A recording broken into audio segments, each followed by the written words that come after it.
We're leaving today and entering a world of Mickey Mouse waving, princess meeting and greeting, lightsaber clashing, the Twilight Zone Tower of Terror dropping, Banshee flying, Space Mountain launching, galaxy rewinding. What's the one with galaxy rewinding? Fireworks igniting. World of other worlds. For whatever you love. Infinite worlds await at the most magical place on Earth. Walt Disney World Resort. Sierra has all the best active and outdoor brands you need. From athletic stuff, like a full-court pickup game, swish, to athletic-ish stuff, like a half-mile stroll. Get those steps in. And for morning hikes up the mountain trail, good pace. To nighttime ghost stories from the camping chair. What a twist. Whatever level of active, Sierra loves it all. Head to Sierra or Sierra.com for the brands you want at the prices that let you do it all. From athletic to athletic-ish, Sierra's got it. We're here because your heightened awareness deserves heightened entertainment. The Last Show with David Cooper. There are millions of people who fall asleep to white noise, to pink noise, to soothing rain sounds generated by speakers.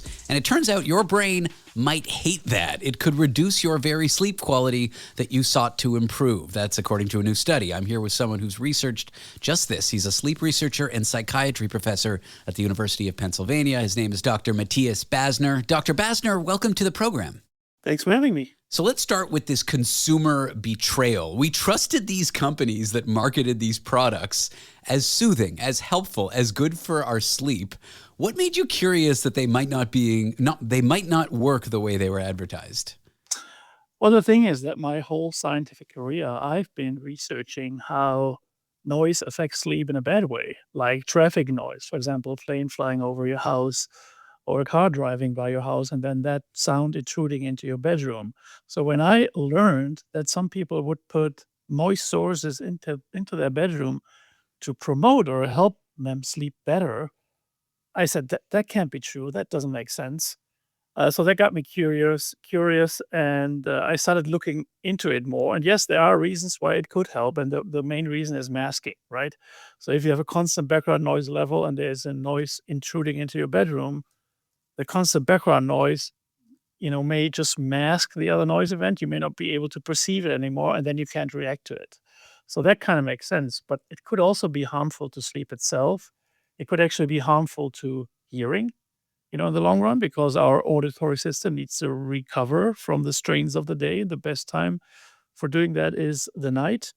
And obviously, it could also mask sounds that we do want to hear, like, your toddler crying in the next room or a fire alarm.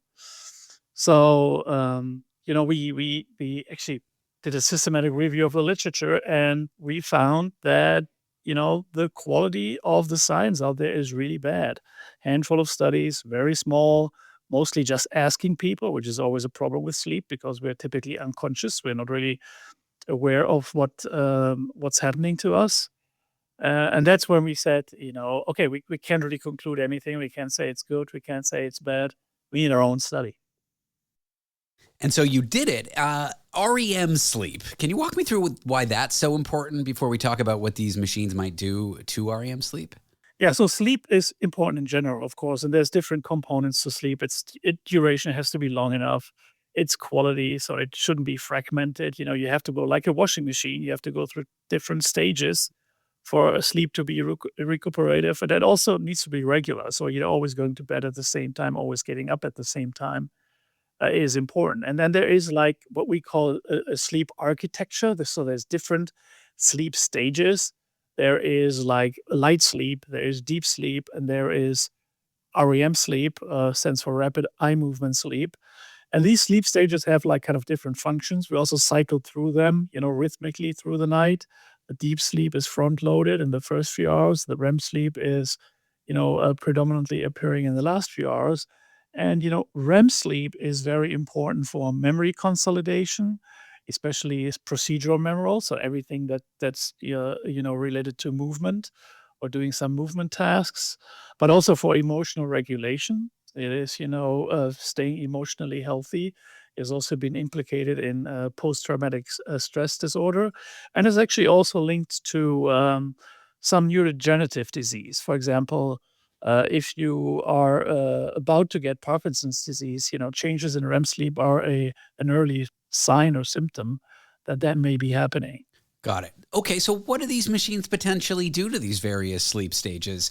I was going to come in here guns blazing because my girlfriend likes to use one, but I'm hearing this masking thing. She's a light sleeper. We had a break-in in our apartment many years ago, so any noises kind of scare her, and she uses these machines to help her be able to sleep. So maybe in our case, it's a good use, but for the average person, like, what is it doing to these various sleep stages? Can we quantify it? Can we say sleep with these machines is equivalent to 1 hour less sleep, for example? Yeah, so that's exactly what we did, right? We went into our sleep lab, which is a hyper-controlled environment. We have control over everything. It's not as messy as going into people's home and measuring them. So we could control everything. We had like a noise-free control night but they were just sleeping. We were obviously measuring their sleep with so-called polysomnography, with electrodes on the scalp, next to the eyes, on the muscles. Real sci-fi kind of stuff. Exactly, so that we can actually, look at this sleep architecture. And then there was a night with just pink noise. There was a night just with, environmental noise that was like aircraft noise events, drones, cars, trains, but also the crying baby, and the fire alarm. And then there was a combination of pink noise and traffic noise, and also a night with earplugs and the environmental noise. So all sorts of different combinations, trying to disentangle what do the different sounds do to sleep. So the intermittent environmental sounds on their own, they were destroying the deep sleep, right? So you had like more than 20 minutes loss of deep sleep, and we gave them an 8-hour sleep opportunity. The pink noise on its own was kind of destroying REM sleep. So we had like 19 minutes less REM sleep. And then, if you put the two together, you can already, kind of think, is it really a good idea? Because yes, lo and behold, if we put the two together, we had the deep sleep reduction through the environmental noise and the REM sleep reduction through the pink noise. And overall, they were also spending more time awake. Now, the pink noise actually did help a little bit with the deep sleep reduction through the environmental noise, and it did help a little bit, that people would not wake up as much due to the intermittent environmental noise. But also, if you woke up, it would take longer for people to find back into sleep.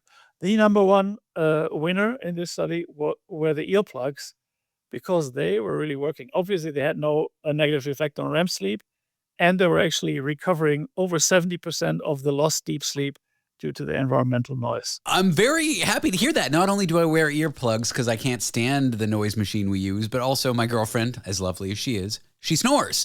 And when she's traveling or when I'm traveling and I'm alone, I still wear the earplugs because I feel like anecdotally they provide a better sleep. Are there any downsides to using earplugs?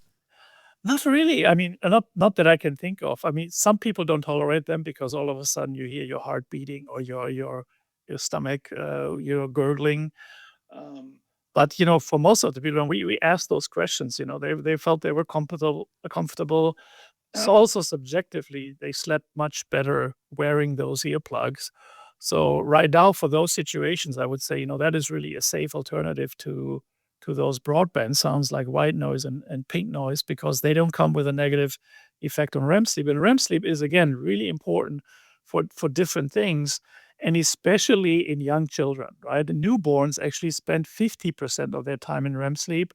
You and I, we only spend 20% of our time. So that suggests that, for the newborn brain, this is really a very important sleep stage to have that during those early neurodevelopmental stages.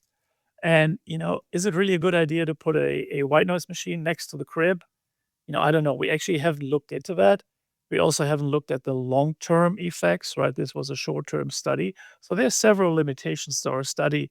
But still, I would say, if you are a newly minted parent, I would think twice about using these machines in my, newborn or toddler's bedroom. And the short of it, what I'm hearing is maybe consider not buying these fancy machines or playing these YouTube playlists of pink noise. Dr. Basner, thank you for joining me. I appreciate you coming on the show. Thanks again for having me. Dr. Matthias Basner is a sleep researcher and psychiatry professor at the University of Pennsylvania. The world is changing. From the misuse of AI and the rise of deepfakes to the dangerous spread of misinformation, it's getting harder for Canadians to separate fact from fiction. That's why having a trustworthy news source is vital. At Global News, we're committed to objective journalism that cuts through the noise. Stick to the facts.